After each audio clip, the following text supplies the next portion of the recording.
I'm joined now by Ross Baughman. He's a Pulitzer Prize-winning photojournalist, war correspondent, and Life magazine contributor. He spent months undercover with a branch of the American Nazi Party and another affiliated group in the late 1970s, which led to his investigative series, Nazis in America. Ross, thank you so much for joining us. Good evening, Elaine. How would you describe what you see in white nationalist groups today in the media and online compared to what you personally experienced almost 40 years ago? Has there been much change? There's been a relentless history in the United States of anti-Semitic and particularly racial prejudice up and down the scale. If you think back all the way to the creation of the U.S., we waged war against the American Native population. The African Americans had to contend with the Ku Klux Klan, another area that I investigated. And in the 1920s, the Klan was particularly anti-Semitic as well as anti-Catholic.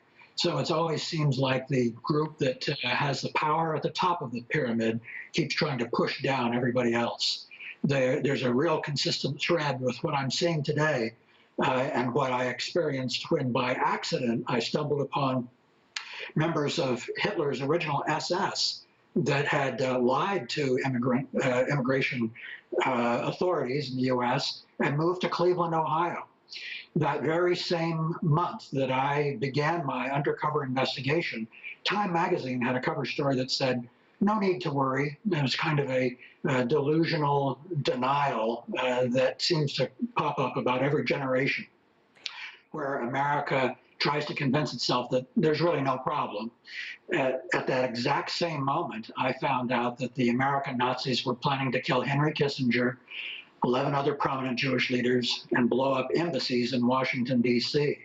And the proof of their fascination with Hitler's birthday is that about every April the 20th, tracing back to Waco and Oklahoma City, the far right, the extreme Nazi anti-Semitic underground in America loves to remind everyone that they have power, the power of the bomb, the power of the gun. Ross, what struck you most about your time spent with the United White People's Party? We were just looking at some of the photos that you were able to take.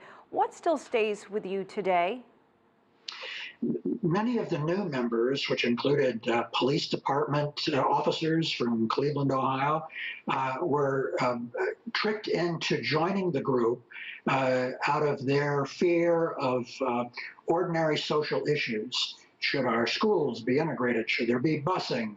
But once they were in the door, they would fear other powers beyond their control. You know, were their neighborhoods changing too fast? Did they feel like they were being betrayed by the tax collector? These are the issues that we saw repeating themselves just last election season. And sure enough, that's what keeps their numbers growing. It seems like about once every generation, the fever rises again. We have about 1 minute. Ross, just your lasting thoughts on the emergence of Donald Trump and the rise of what seems to be these alt-right groups. The comment of your interview subject just a minute ago, when she said there needs to be a stronger voice, clearly this White House, this administration, should make positive, concrete gestures linking arms with people who are too easily victimized by the alt-right and say, no, no, no, we're standing up for the little guy too. If you try and attack them, you're going to have to come through us. That's a decision that should be easy for anyone in law enforcement or the White House to make. They need to say it more. They need to say it often. All right, Ross Baughman, we appreciate you sharing your thoughts with us. Thank you for joining us.